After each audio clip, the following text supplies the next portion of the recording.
team worked hard to put him in position, and then at the end of the day, empty-handed, and he'd be feeling hard done by too, because any sprinter worth their salt would be saying that was nothing. And picks by 3 to go once they get past this arch, and a reminder that any incident or problem, everybody gets the same time. Tratnik on the left as we look at it now moving into the centre. He's trying to look after Roglic. Can be brought up. We talked about Dainese. He's being positioned on the left far side. Tratnik's job is done with those 3 kilometres to go in the meantime.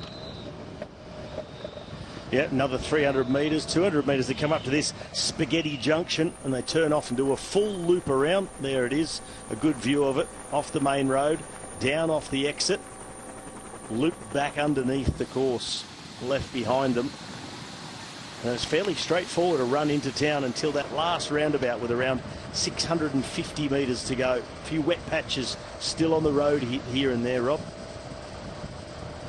Just saw Jordi Meus moving up before we went on to that spaghetti junction, as you called it. Just over 2Ks to go now. By the way, if you're looking for Meus, he today's in the green points classification jersey. So Meus today in a change of jersey, no longer in the white of Red Bull Bora Hansgrohe.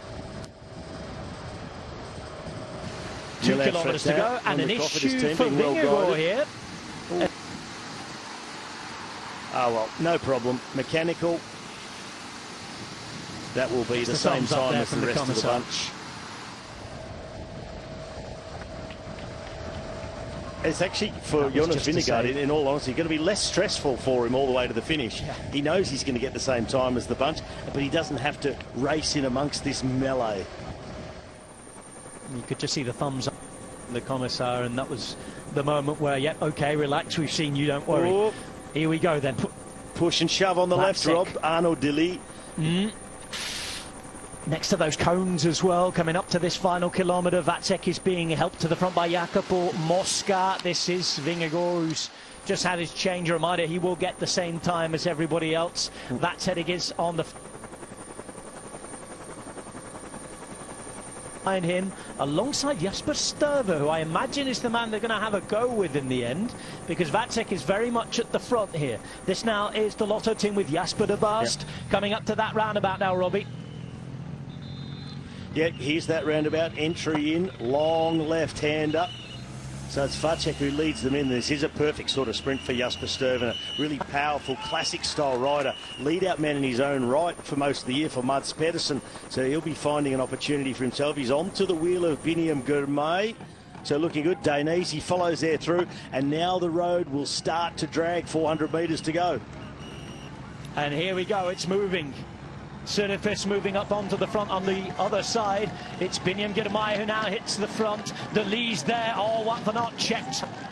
Fretin, it's Arnaud Dely who's now at the front. Fretin to come up through the centre. There's an opportunity for Watson as well. In fact, it's Ganna. Ganna going all the way, but it's Fretin who will get to the line. And Milan Fretin takes victory for Cofidis. Well, Milan Fretin, a winner a week ago in the Classic Almeria. He takes it in front of Jordi Meus and Filippo Ganna. Arnaud Dely briefly hit the front, then faded back. Not quite in the form required yet, Arnaud Dely, but Milan Fretin, what a rich vein of form that he is in, getting his second victory of the year. Ganna coming on strong. We said it was a strongman sprint. You could see what a grind that it was up towards the finish line. And this is the agony and the ecstasy. Oh, Filippo Ganna once again went the... So did everybody else this time. And Milan Fretin took victory for the second time in 6 days. There is Jordi Meus.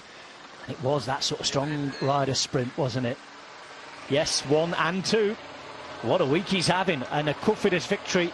He gets the congratulations from Wout van Aert. We also see now represented there, taking the King of the Mountains jersey with Tivani.